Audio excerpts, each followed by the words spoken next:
ಚಿತ್ರೋತ್ಸವವನ್ನು ಬೆಂಗಳೂರಿನಲ್ಲಿ ಮಾಡಲಿಕ್ಕೆ ತೀರ್ಮಾನ ಮಾಡಿದ್ದೀವಿ.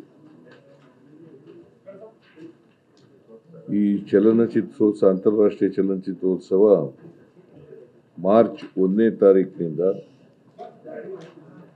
ಮಾರ್ಚ್ 8ನೇ ತಾರೀಕಿನವರೆಗೆ ನಡೀತದೆ.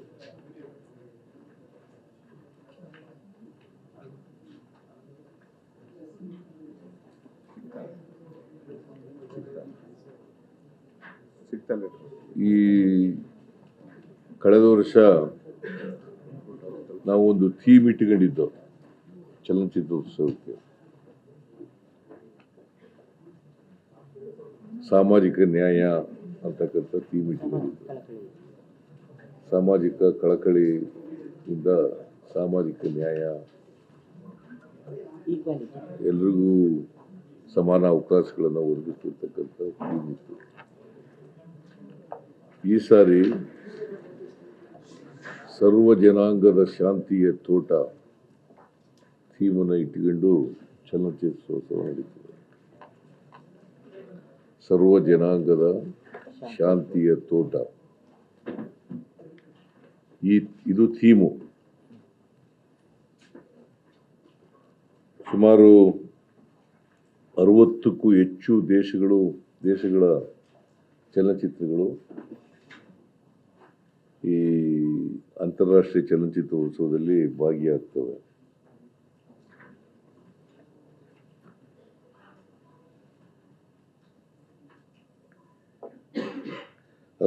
ದೇಶಗಳು 60ಕ್ಕೂ ಹೆಚ್ಚು ದೇಶಗಳು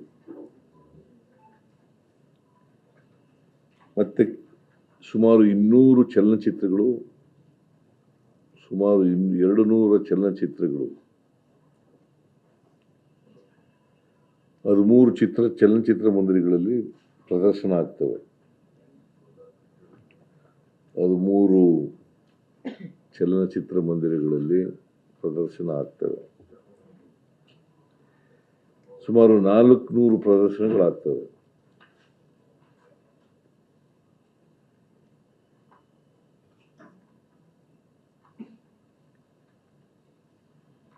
ಬೆಂಗಳೂರಿನ ನಾಗರಿಕರಿಗೆ ಮತ್ತು ಕರ್ನಾಟಕದವ್ರಿಗೆ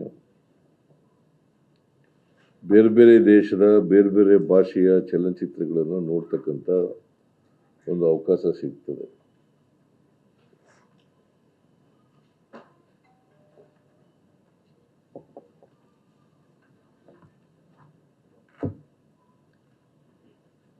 ಇದು ಒಂದು ಬೆಂಗಳೂರು ನಾಗರಿಕರಿಗೆ ಒಂದು ಸುವರ್ಣ ಅವಕಾಶ.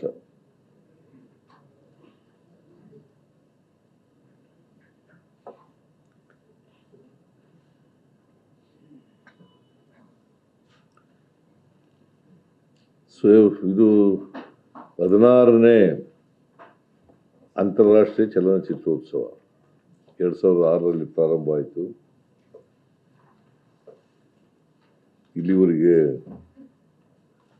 ಪ್ರತಿ ವರ್ಷನೂ ಕೂಡ ಅಂತಾರಾಷ್ಟ್ರೀಯ ಚಲನಚಿತ್ರೋತ್ಸವ ನಡ್ಕೊಂಡು ಬಂದಿದೆ. ಈಗ 16ನೇ ಚಲನಚಿತ್ರೋತ್ಸವ ನಡೀತಾ ಇದೆ.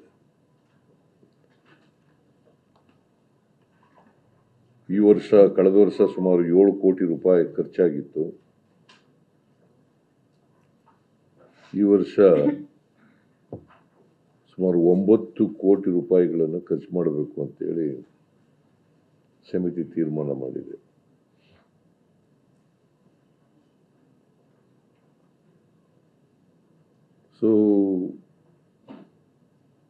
ಉದ್ಘಾಟನೆ ಮತ್ತು ಸಮಾರೋಪ. ಉದ್ಘಾಟನೆ 1ನೇ ತಾರೀಕು ನಡೀತದೆ. 8ನೇ ತಾರೀಕು ಸಮಾರೋಪ ಸಭೆ ನಡೀತದೆ.